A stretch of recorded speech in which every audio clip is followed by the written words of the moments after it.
keselamatan kenderaan merupakan aspek terpenting dalam pembangunan sesebuah kenderaan. Sistem keselamatan mampu menyelamatkan nyawa pengguna daripada sesuatu perkara yang tidak diingini berlaku. Statistik kemalangan melibatkan anak kecil tertinggal dalam kenderaan meningkat saban tahun dari 2 kes pada tahun 2018 sehingga 8 kes pada tahun 2021.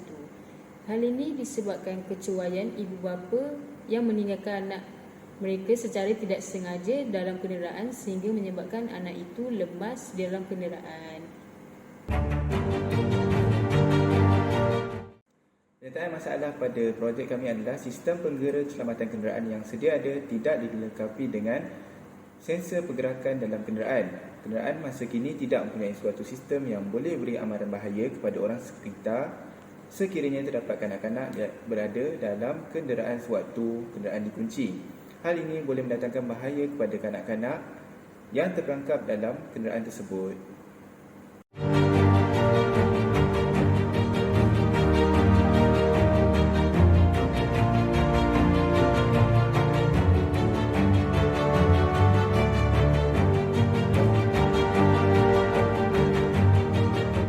Daripada maklumat tersebut, kami telah membangunkan suatu sistem pengesan pergerakan kanak-kanak sewaktu kenderaan dikunci. Kami menginovasikan PIR motion sensor digabungkan dengan alam modul yang sedia ada dalam kebanyakan kereta masa kini untuk menghasilkan projek anti-child trap sensor. Sistem ini merupakan aksesori tambahan pada kenderaan tanpa pengubahsuaian pada sistem yang sedia ada. Oleh itu, sistem ini selamat untuk digunakan oleh kenderaan baru dan juga kenderaan lama.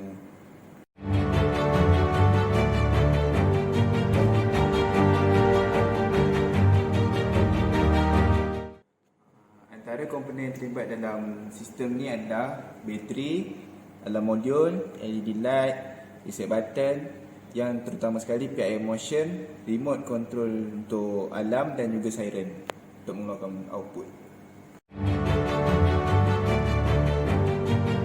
Kenalian projek kami bermula pada bateri sebagai supply dan menghantar arus kepada alarm. Bila kereta tidak di-lock, alarm tidak akan menghantar arus kepada PIR motion. Bila kereta di-lock, alarm akan hantar arus kepada PIR motion dan PIR motion akan mengesan pergerakan. Bila pergerakan dikesan, alarm PIR motion akan menghantar arus kepada alarm dan alarm akan hantar arus kepada siren untuk berbunyi. Ini adalah keadaan kereta tidak di-lock, LED light tak akan menyala dan alarm tidak akan hantar arus pada PIR motion. So, bila kita lock, LED light akan menyala dan arus akan hantar kepada PIR motion. Apabila PIR motion mengesan pergerakan, dia akan menghantar arus kepada siren.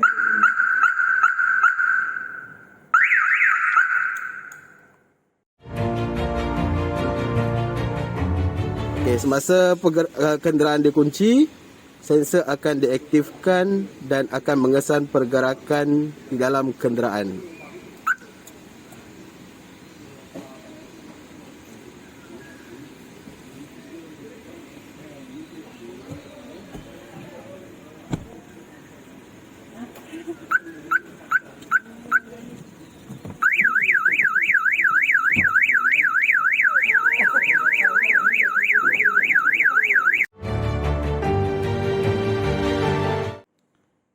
Anti-child trap sensor yang dibangunkan ini mampu memberi isyarat kepada pemilik kenderaan dan orang yang berada di sekitar tentang keberadaan kanak-kanak yang tertinggal di dalam kenderaan.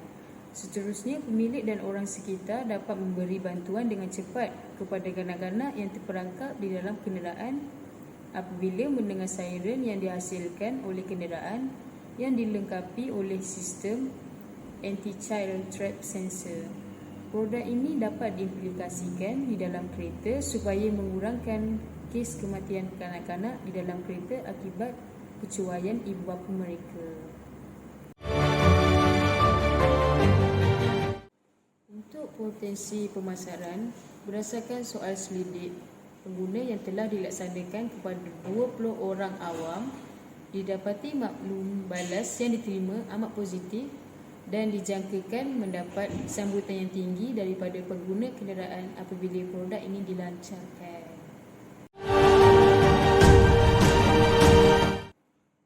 Kesimpulannya, diharap produk anti-child trap sensor ini dapat memberikan suatu nilai tambah di dalam sistem keselamatan kenderaan pada masa kini kerana ianya mampu membantu mengelakkan kejadian yang tidak diingini kepada pengguna kelak.